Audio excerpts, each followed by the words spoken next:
What is going on, ladies and gentlemen? Sergeant Moose here, back with another Killer Clowns from Outer Space video. And today, guys, we're going to talk a little bit about pre-order early access and some changes that I feel could be necessary for the arrival of launch come June 4th. So as most of you guys know, the game, if you pre-ordered on any platform right now, you could get instant access and play the game before official launch. Now, because the game is, for the first time, populated with a ton of players who are getting used to the game, leveling up, using different weapons, different things like that, we're starting to see some balance issues going on with the game. And before I even get into that, guys, I want to say that this game is not intended to be super competitive whatsoever.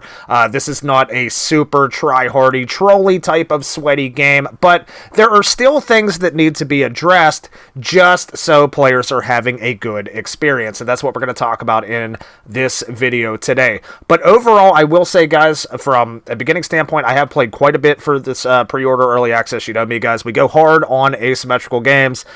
We are level 77 now, so we have seen a lot of stuff.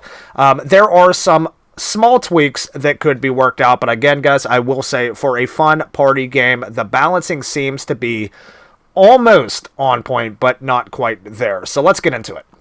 Now, some of the things we're going to talk about in this video, guys, have already been addressed by Ilphonic and TerraVision. They're going to be worked out, and the first thing, of course, is the popcorn gun. So, most of you that have played this game, that have unlocked the popcorn gun and know how to use it, know that it's pretty damn broken, and it has become the meta. Now, what I mean by that, there's no perk system in the game, guys, which I absolutely love. Again, it's supposed to be a fun party game, not a super competitive speed-running game, which I absolutely love. But there still is a meta that has kind of pulled itself into the game unintentionally, and that is obviously the use of the popcorn gun. So the popcorn gun is intended to mark players. It does a little bit of damage. It can also slow them down just slightly, but the issue with this popcorn gun currently is that it reloads super fast, and unfortunately the human can never really get away, especially if you have another clown on them as well, and it makes it very difficult to gain any distance, even if you have energy drinks or anything like that. But again,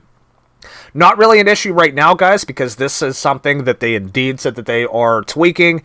I'm assuming they're going to make the reload time on the popcorn gun longer, or somewhere on along the lines of that. So it's great to see that, because that was one of the biggest issues in the game for human experience, was going against the popcorn gun. Next, guys, I want to talk about something that has also crept its way into the game, but has not been talked about as much as the popcorn gun, but now it's starting to. And that, my friends, is the bounce caster, which is currently the most broken weapon in the game. Even way more than the popcorn gun. Now, this is something I'm assuming also Ilphonic is going to address, and I'm glad that we got the chance to check this thing out in early access. You guys can see here on the screen we're using the bounce caster. This weapon is intended to bounce cotton candy balls, and then they can be detonated on humans to where you can eventually, you know, cotton candy them up, hook them up, things like that. But the issue with this gun is, if you get close range on a human, this gun becomes an impact caster, and you can instantly, almost near instantly, cotton candy them. So I've seen instances where I've ran in here with Shorty with the bounce caster just to test it out, and we've ran into crowds of 2 or 3 people strapped with axes, knives, guns, all that stuff, and you can literally spam this gun right in their faces, cotton candy all of them up, and it is game over. And I have seen quite a few instances where the players, they're, you know, so upset about these popcorn guns where they just DC straight out of the game. As soon as they see you shooting the bounce caster at them, they just DC. And this, in my opinion, is one of the biggest issues leading up to launch, is the bounce caster, because new players that are going to be purchasing the game coming in June 4th, they are not going to want to deal with that right off the bat. New humans that are just jumping in for the first time, they want to have a cool, casual experience, man, running around, having some fun with their friends, and they're getting tag teamed by 3 shorties with bounce casters, and they are getting absolutely obliterated. So, again, from a balancing standpoint, the bounce caster has certainly become part of the quote-unquote meta, which, you know, a lot of the clown sweats are really going to be using this thing all the time. It's come to the point where I'm seeing it almost every single game from multiple clowns. So that's that on the Bounce Caster, guys. Again, it is currently the most broken weapon in the game, so hopefully we see a fix for that. Maybe they can reduce, or heavily increase, I should say, the cooldown on the Bounce Caster to where you only get a few shots off, maybe 1 or 2 shots before, you have to cool it down for a little bit, or else it becomes a non-impact launcher as well, where it just impacts and blows up on the survivor. It should not do that. I feel like if you shoot a victim at close range, it should bounce off of the victim instead of just blowing up on them and cotton candying them. And it gives a ton of progress toward cocooning them as well. It's like maybe 40% progress cocooning them. Usually it takes about 3 shots to the face and they're instantly cocooned. Very easy to do with the Bounce Caster. But next, guys, I'm going to talk about some of the bugs. Now, this was kind of expected in the game, but I am honestly pleasantly surprised that there's really not a ton of bugs, but there are some bugs that can hinder your experience a little bit. And what I mean by that is the challenges currently in the game. There are a few challenges that you cannot earn progression toward. I know Elphonic is also working on that. They're looking at that, and that should be fixed at launch too, so that's good to see. And they also did mention, guys, that by the time launch comes, the day 1 patch, if you have challenges in progress, they will be reset back to 0. But if you had already completed challenges before the patch, you will keep your challenge completed status on that challenge. But just so you're aware, if you have any challenges in progress, whether or not they're 1% or 99% completed, they will be reset back to 0 come launch day. And honestly, I'm okay with this, guys, as long as it fixes the challenges to where you earn progress toward more challenges. Also, guys, bugged items within the game. I'm sure many of you that have played the pre-order have noticed this. Sometimes you'll come across, crucial items that you need, maybe a knife or an axe, that'll be in a certain place, like on a picnic table, or, a certain place on the ground even, that you just simply cannot pick up. These are obviously bugs in the game that we would like to see worked out. There's been several times, where I needed an item, like a knife or an axe or a health kit, that, would have kept me alive, but because I couldn't pick it up, I got killed, unfortunately, because of it. But it's just, it's a minor issue, and I've seen this in games before, and that's perfectly fine, but I hope they get some of these locations worked out, some of these spawn points worked out. And another thing that is kind of annoying, guys, is the cassettes, the tapes, of course, kind of like the OWLF tapes in Predator Hunting Grounds, which give you lore. They are bugged as well sometimes. So if you go to open up a fridge or a chest or a cooler and you see a cassette in there, sometimes you just won't be able, you can interact with it, but it won't actually pull the tape to where you own that tape. So that could be kind of annoying because they are kind of hard to find in the first place. So to come across one and not be able to pick it up because it's bugged could be kind of annoying. So that's something I'd like to see as well. And again, guys, like I said at the beginning of this video is not about balance or anything like that. I picked up this game as a breath of fresh air, as somebody who's put almost 2,000 hours into the Texas Chainsaw Massacre, completely family-sided in that game, over 7,000 kills in that game, that knows the sweat from asymmetrical games. I want something completely different with this game, so I could give a crap about balance and, making people super powerful or underpowered. I just want to have fun with my friends, have some laughs, maybe escape, get killed, get kills with the Klowns. And I will say one thing, guys. This might be the first asymmetrical game ever that I enjoy the human side more than the killer side. But I do enjoy them both in this game, and that's what's very important, is both sides can be very enjoyable. But I'm going to talk about, guys, the spawn points. I'm sure some of you have noticed this. If you've spawned into a game sometimes, even at the very beginning of the game, as a human, you will have a clown immediately on top of you, chasing you down. And because of the popcorn gun and the bounce caster meta right now, you can be instantly dead or cocooned right at the beginning of the match. So I would like to see some changes with the spawn points for the Klowns and the humans. Now, I'm not suggesting maybe put the Klowns in the middle of the map and the humans on the outside, because the issue there being you have the boat and you have, the exit gate on the outside. And if you get lucky with RNG, find a key or spark plug of gas, you could be out instantly. So I'm not suggesting that. I just would like to see the spawn points be a little more calculated. To where the Klowns just simply aren't very close to any of the humans. Whether, a clown could be spawned on the outside or inside of the map, it doesn't matter. but not right on top of a human. I've had instances where I've spawned into a game, fell out of the air, and boom, I was getting blasted with the bounce caster. I had this issue last night.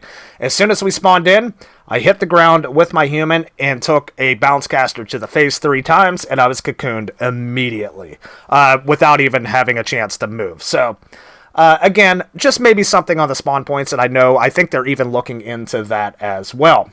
Now, another thing, guys, I want to get some feedback from you guys on this is the resurrection machine. I'm looking at my notes here.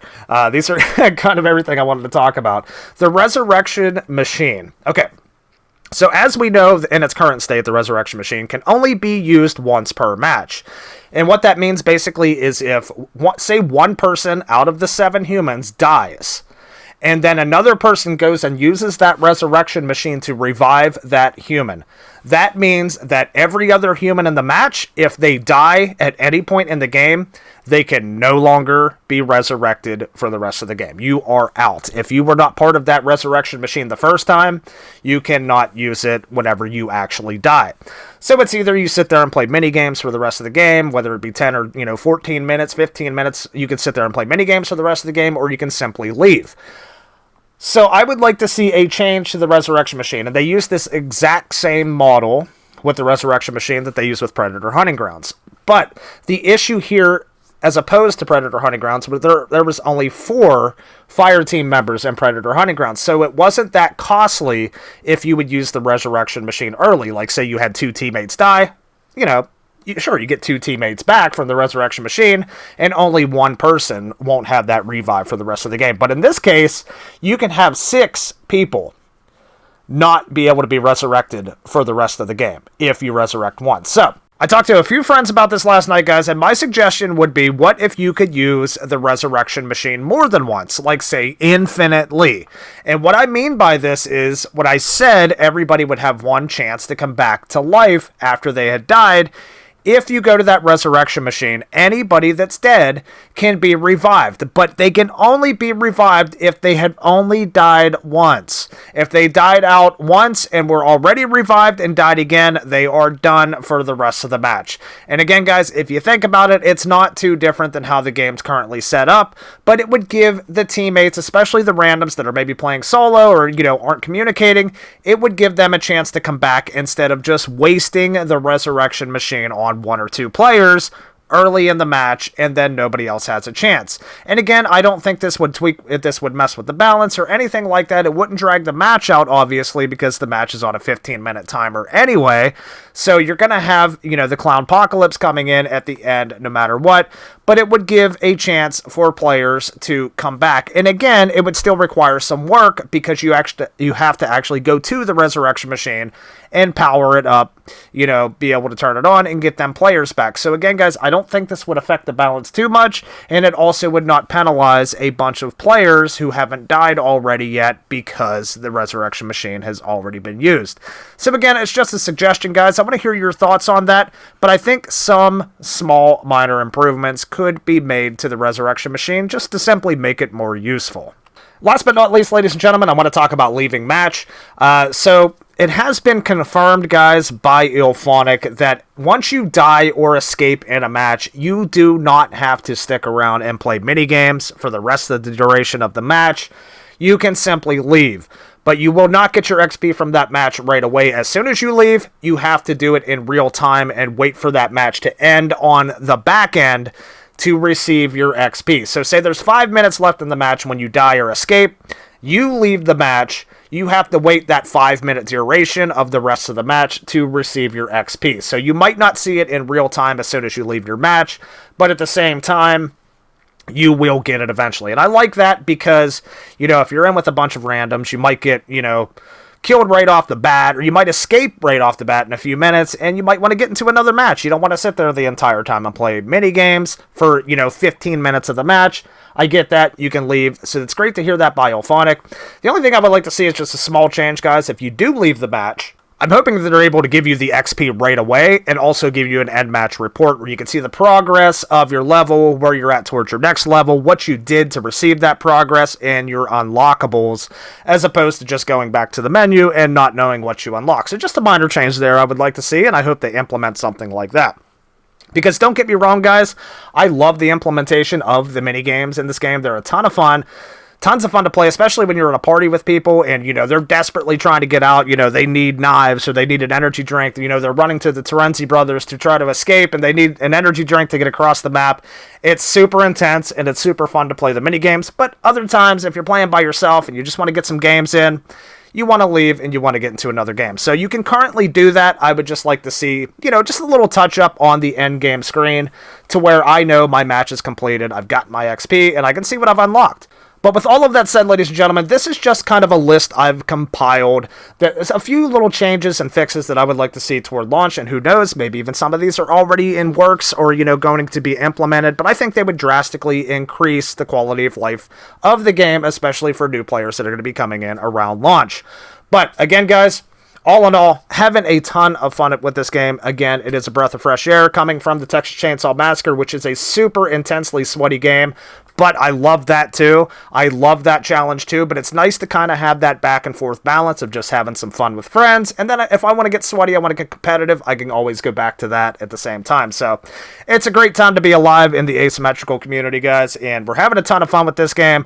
Of course, if you guys are into Killer Klowns from Outer Space, you want to hear all the news updates, of course, I am your one-hand man for asymmetrical games. Ladies and gentlemen, we're going to be covering the crap out of this game coming here in the near future, and we're even going to be talking about a video here soon where I talk about some characters that I would like to see in this game from the franchise. But with that said, ladies and gentlemen, I'm going to leave it right here. My name's Sergeant Moose. If you guys enjoyed the video, please feel free to drop a like and subscribe to the channel if you haven't already, and we'll see you guys on the next one, man. Take care.